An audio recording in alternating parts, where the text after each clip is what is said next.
ایک عورت اپنے بچے کو لائی کہ بلا یہ میرا بچہ شہد زیادہ استعمال کرتا ہے، آپ اسے منع فرمائیں کہ کم استعمال کیا کرے۔ حضور نے فرمایا اس کو کل لانا۔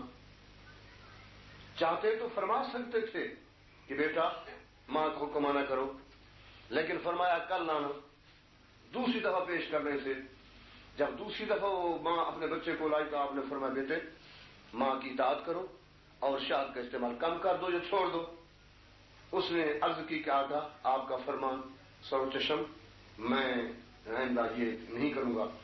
تو اس بی بی نے عرض کی، اس بچے کی ماں نے، کہ اللہ یہی بات تو آپ کل بھی فرما سکتے تھے، یہ میرا بچہ ارادی نہیں ہے، ضدی نہیں ہے، آپ کل فرما دیتے تو دوبارہ آج مجھے تکلیف آنے کی نہ کرنی پڑتی۔